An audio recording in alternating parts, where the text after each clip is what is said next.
My name's Ken and I've been at the Heritage Centre for approximately 2 years, that's all. I moved up from the West Midlands and I'm retired and I wanted something to do with my spare time. So I came to the Heritage Centre and I volunteered to be a door sitter, and it was a new world for me because I didn't know much about the countryside, I didn't know nothing about heritage centres, and with the help of Terry Bragg, our chairman, he taught me what I know now, and I've evolved from being a door sitter. I'm now on the committee of trustees.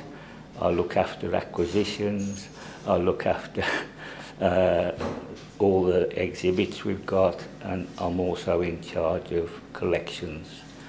And as I say, we've now bought these 2 railway carriages, which I'm involved with getting volunteers to come and renovate the carriages, which has proved to be a mammoth task, but we are progressing very well with a team of 5, and we're all dedicated. We're all volunteers after all, but we all enjoy what we do, and it's absolutely brilliant.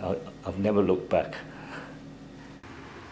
Hi, my name's Ken Gaskin. I'm one of the restorers of the carriages here. We're now in a position where originally the driver's cab was. This section we've taken all the parts out so that we can make this into a tea room. Originally, I don't know if you can see the floor here, but there was a corridor along this section here. We took the partitions out of that, taken all the driver's equipment out, and this is going to be far side kitchens. On this side here, there's going to be venting and all electrical equipment for the kitchen to use. At the moment, as you can see, we're under the restoration section of trying to make it environmentally friendly, of which we've had the environment people up to check and see everything was okay. There's got to be lighting in and everything like that, and on the main coach that's going the other direction, we're restoring the light fittings to what was in originally, but we're having to change the bulbs because the old railway system was there's a 3-pronged bulb in on the bayonet fitting, and of course we now have to change it, and we have to change all the wiring as well because that was all different. Hello, my name is Eric. I'm one of the volunteers at the Heritage Centre. At the moment we're specialising in reconstructing or repainting the carriages which were delivered some time ago, and I'm thoroughly enjoying it. I'm a incomer to this area. I've lived up here about 11 years, and so it's taken me more or less the length of that time to learn the local language, but I'm well pleased to be able to mix in with a couple of fellas who were born and bred locally, so I'm learning an awful lot about the local area. I'm enjoying the paint work. I'm a fairly practical sort of fella. I'm enjoying the work outside. I also enjoy the fact that I'm able to do something for the community, and as a volunteer I feel I get a great satisfaction from that. I'm Noreen. I've been living in Bellingham for over 50 years, and I've enjoyed coming down to the Heritage Centre where I'm a volunteer. It's so interesting when people come through the door and they look round with amazement when they see this quite large museum that they're not expecting. And we have so much to offer them. A lot of people come in and they're looking for names of their ancestors. They can trace them on our computers. They can see the history of the place. And then we now have a knitting project. And we ask people if they'd like to come in and do 1 row of knitting maybe. And then we're going to put up a large map, probably of the whole world, because we've had people in from all sorts of countries. And we're recording that for posterity. I do enjoy volunteering here. It is rather special. The thing that I like is meeting people, and you hear such interesting stories. You learn about their lives, and I'm a person who's always asking questions about them and wondering why they're wanting to come here and what they're wanting to get to know, and I'm loving to share my knowledge with them.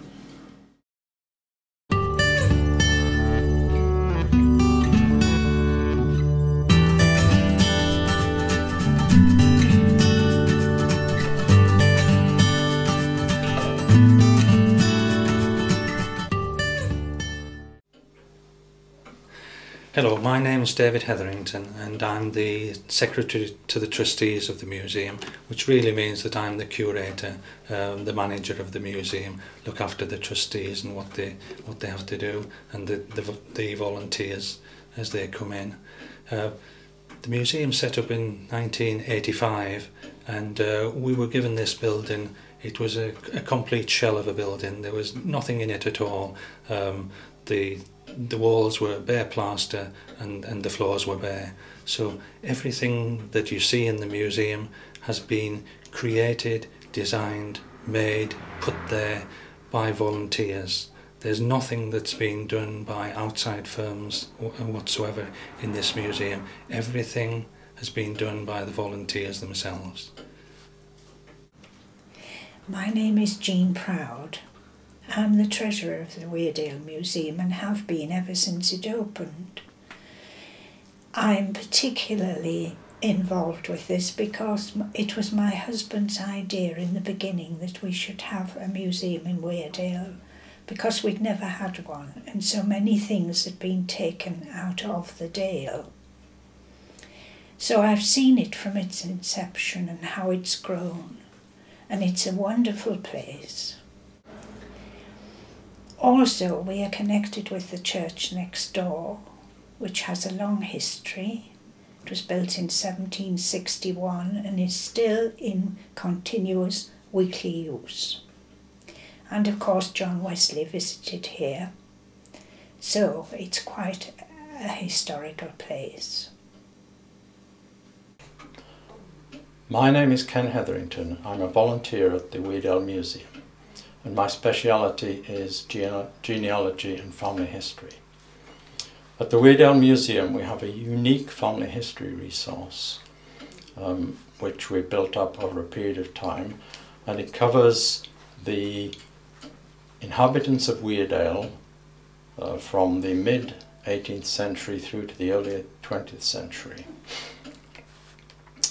We get visitors from all over the world actually visiting the museum or contacting us through the internet, requiring details of their ancestry in Weardale. And our family history resource has become known as one of the best and easiest to access facilities in terms of the local family history of the area.